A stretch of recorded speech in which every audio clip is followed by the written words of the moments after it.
Welcome everyone to the NINA Information Security Conference 2021. My name is Sudeep Chatterjee. I'm the Associate Vice President for Sales at MetricStream for the Middle East and India market. Today we are here to discuss on the topic being cyber resilient, and we're going to focus on the strategies for a practical cyber resilience program for organizations. As we delve into this topic, we're going to touch upon three core areas. We're going to talk about the current or traditional cyber risk programs that we see organizations undertake. We're going to touch upon the future of cyber risk and how cyber resilience is being now looked into as a critical component of cyber risk management programs.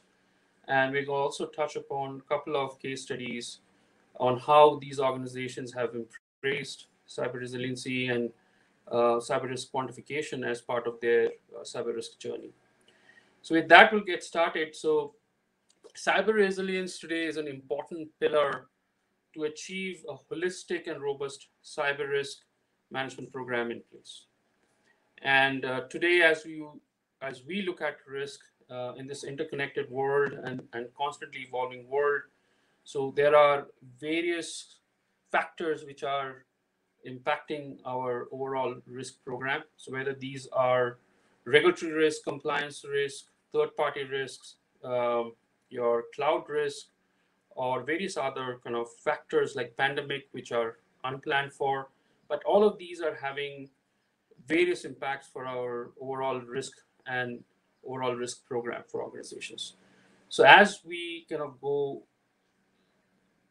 and delve into this topic, we're going to touch upon each of these areas and see how overall cyber risk program is managed. Now, when we look at a traditional or a current approach to IT and cyber risk, organizations have typically focused their overall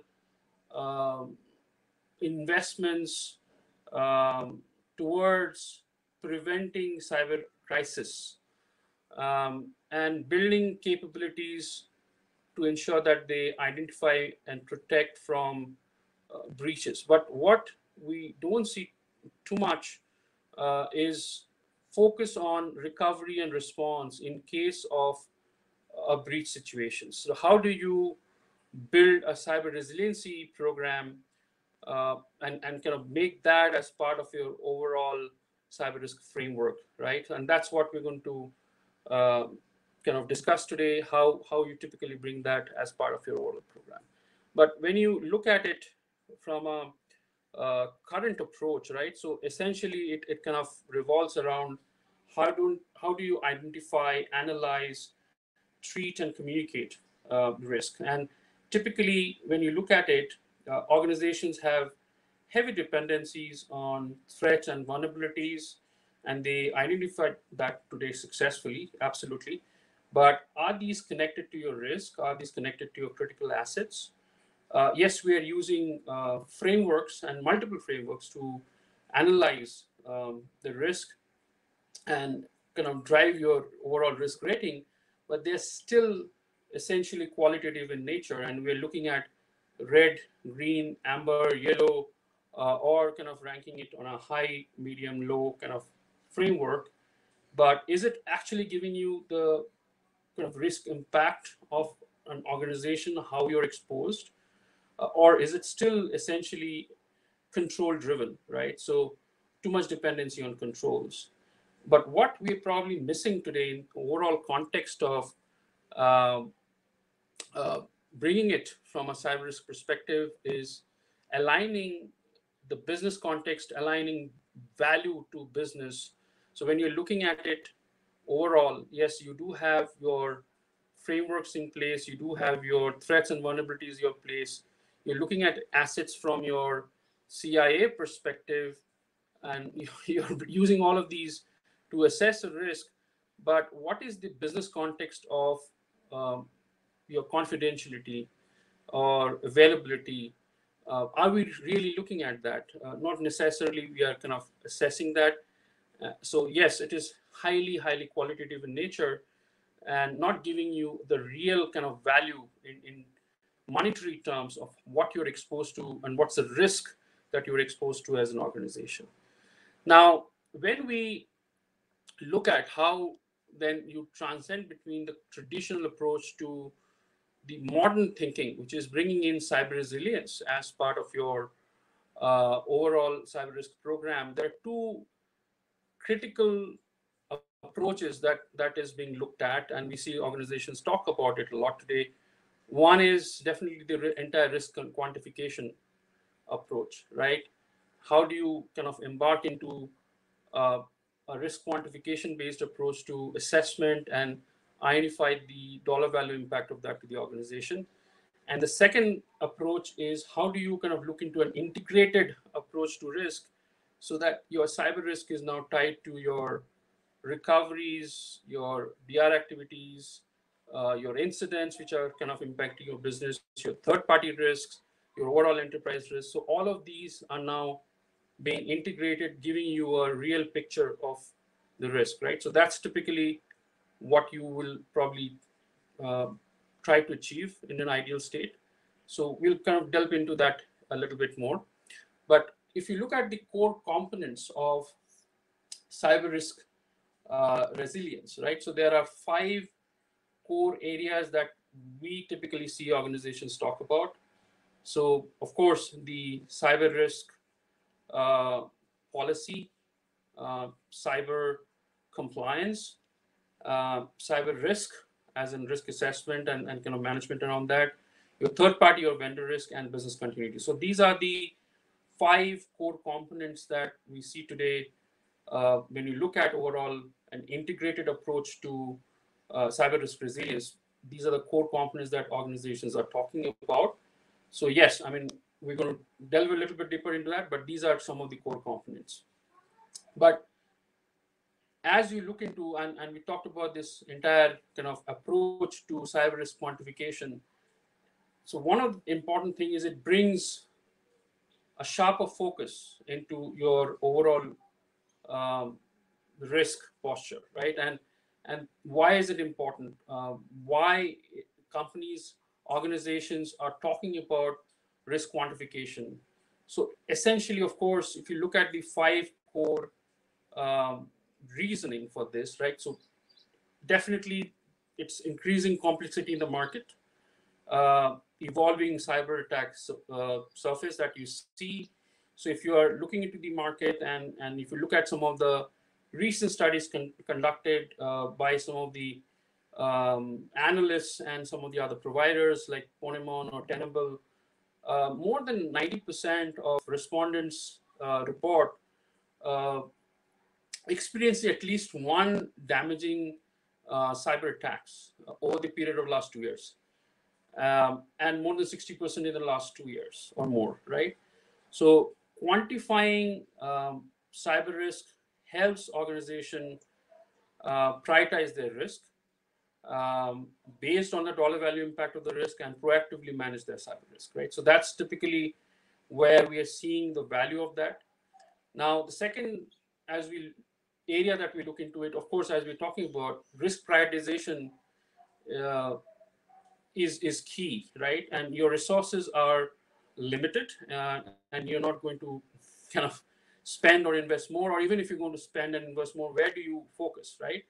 So knowing the impact of risk in monetary value helps organization prioritize the risk and accordingly prioritize your investments. So board or a CISO or as a security leader, you need to know where exactly you need to invest so that you can protect your organizations and get maximum ROI from those investments. So it is important to understand what is that risk in total, right? How much is that risk in total?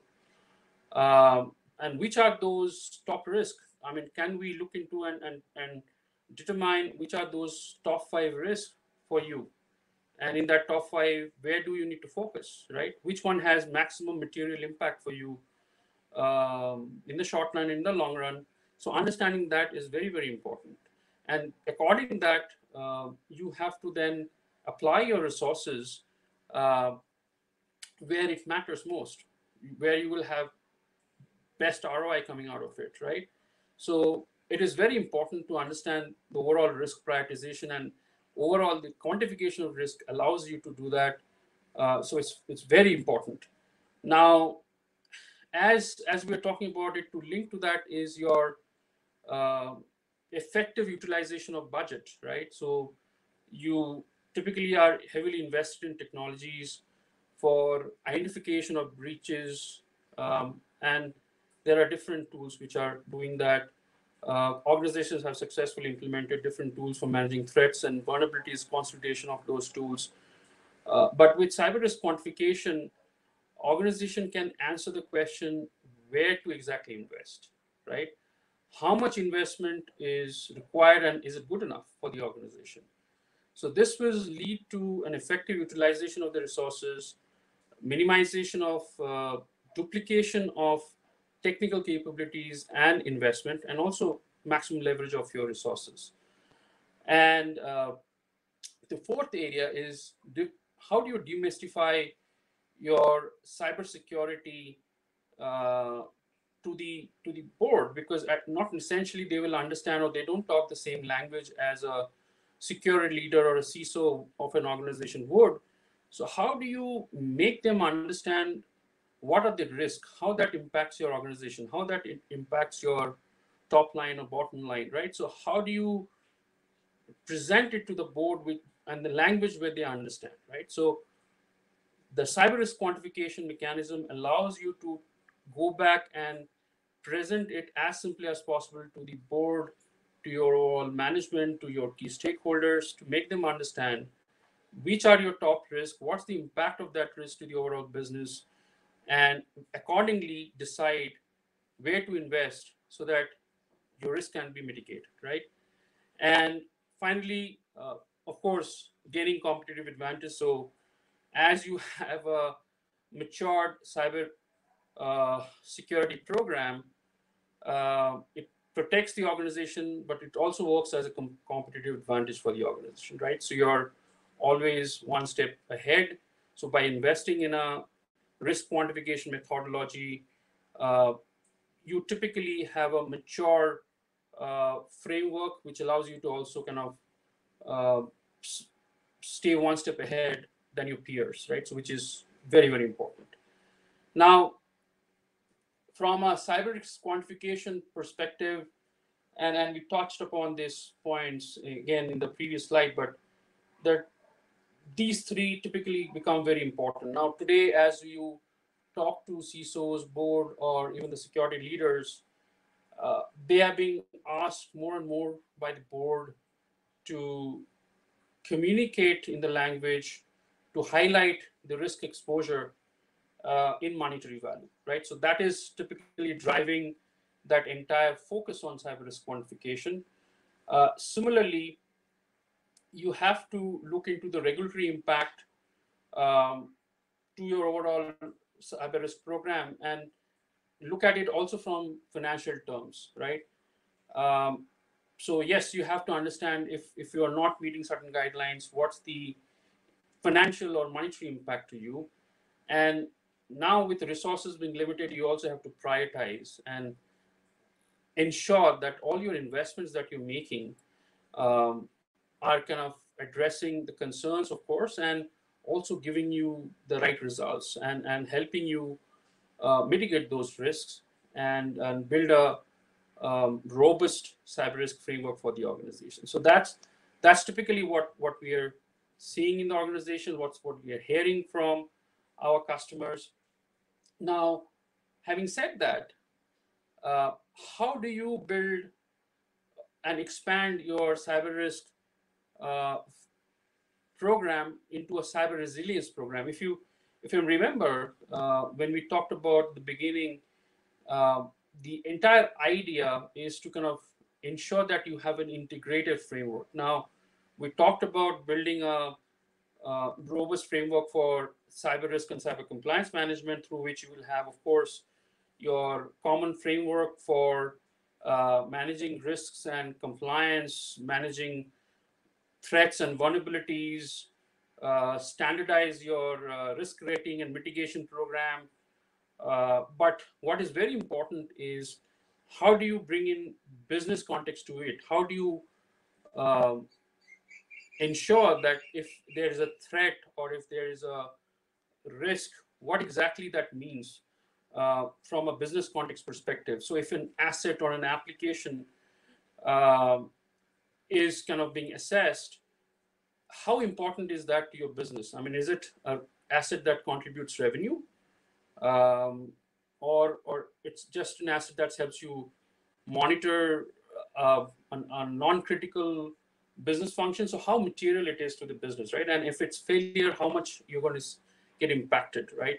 So that is very, very important when you're looking at it from quantifying it into monetary value. So you have to look into definitely all the traditional factors that we have always been using, but you also have to bring in business context to it, and then using all the frameworks that's available like FAIR and others allow you to quantify that risk and represent that into a monetary value.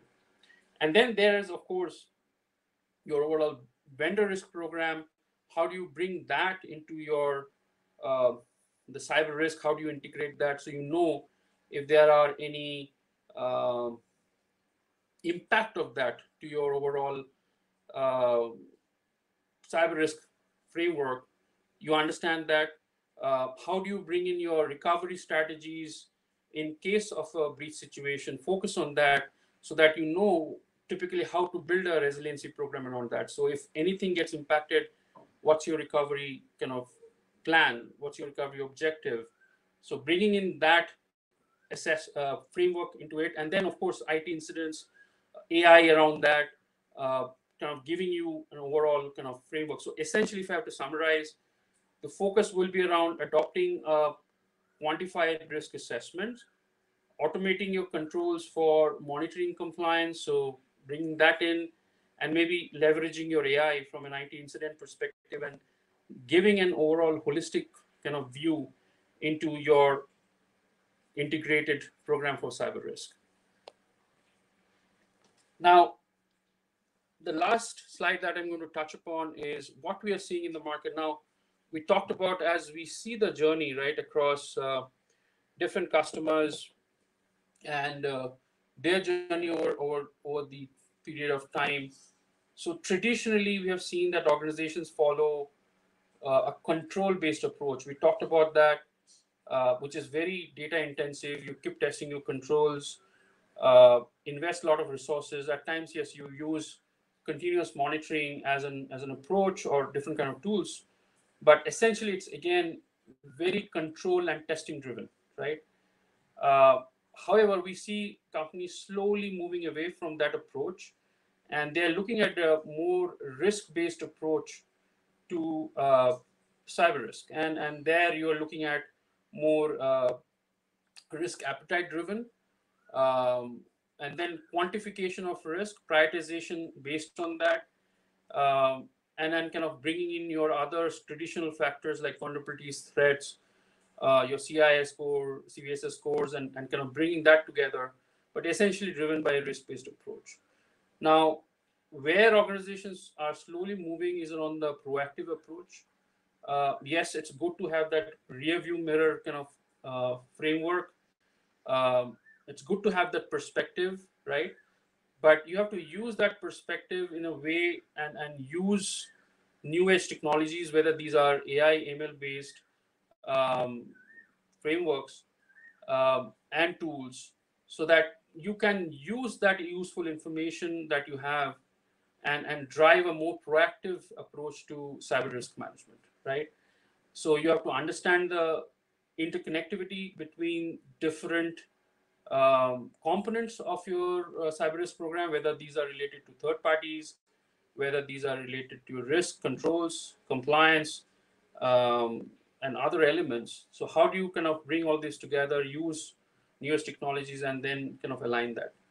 But I think where organizations want to go is more around the integrated cyber risk management, which is risk aligned to performance. So you will have a completely integrated risk taxonomy. You will have quantification of and aggregation of all types of risk for an organization, whereas also you can use your harmonization around your controls, your workflows, and have a true integrated view into risk. So that as an organization now, uh, with all the data factors, information flowing in, all your kind of inputs which are coming in from internal or external systems, and then kind of drive a more information centric decision making process using an integrated framework, right? So that's typically how we are looking at how organizations are thinking about an integrated cyber risk management as a framework. Now, we talked about few examples that we've seen again from our experience dealing with different customers across the globe. Now, this is an interesting example for a large global telecom company, one of the top five essentially, and they came with a interesting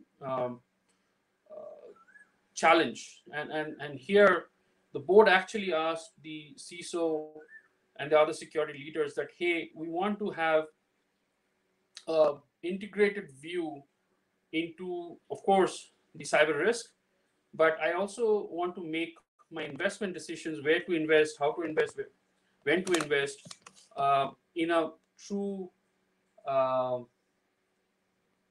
quantified way where we are very clear which are the top risk and where we should invest, right? So with this, we actually engaged with this customer and we built an integrated approach to overall cyber risk program. We created a common framework for decision making for this customer. We actually implemented the integrated risk program for them, and we kind of brought in all their risk controls, assets, threats, vulnerabilities, all of those together. But what we also did is, beyond the traditional approaches, factors that they were using, we also tied in all the data inputs that they were kind of managing into this overall framework. And they were probably dealing with about 100 plus inputs which are coming from various sources. And using an algorithm and AI, we actually transformed that into a quantifiable metrics. So now, though they have all the inputs coming in, which are their threat vulnerabilities, the controls, and they're performing all those testing of controls, inputs coming in from vulnerability tools, other kind of tools that they were using from SIM or asset management systems and others. But on top of that, we aligned the overall framework and algorithm to drive the quantification methodology. They now had a very clear view into the top five risk, and of course, and translating into a singular monetary value of that risk. So they had very clear uh, understanding of which are the top 10 risks, where they need to focus as an organization, where they need to invest as an organization, and make their decisions. So that was an interesting case study. The last one is around a large Canadian transportation organization. Again, um, they came to us with a situation where they had a disparate, siloed based uh, IT risk, cyber risk framework within the organization. And the idea was, how do we bring it all together and standardize that for the organization for better decision making? So again, they were using all of these standard traditional tools, applications, if you will, from managing their threats, vulnerabilities, doing their risk assessment, control testings. But there was no common framework to bring them or tie them together, right? So we again brought them on a integrated framework and kind of deployed the common taxonomy for them. So now today they can manage all their cyber risk related uh, objects, whether these are cyber threats, vulnerabilities, controls, assets, devices, business processes, all of those on one singular framework, create a relationship between those, tie in also their library of loss events, remediation actions, and all of those into that overall framework. And then from there, drive an integrated approach to risk assessments, and allowing them visibility into all of these other events like threats or vulnerabilities, uh, and make decisions, understands gaps if there are any, and initiate any kind of remediation response around those, right? And we are also using ML and NLP capabilities, analytics, to again look into historical data, and give them view into their current threats, controls, losses, how that would typically translate using those analytics capability. So that's what we are helping them today with. But again, an interesting case study where they're bringing in all of these different components on a singular framework, and tying all these together to build a more resilient cyber risk program, and not necessarily just focused on cybersecurity management. So with that, I will end today's session. I hope this was helpful, and we look forward to talking to you soon. Thank you.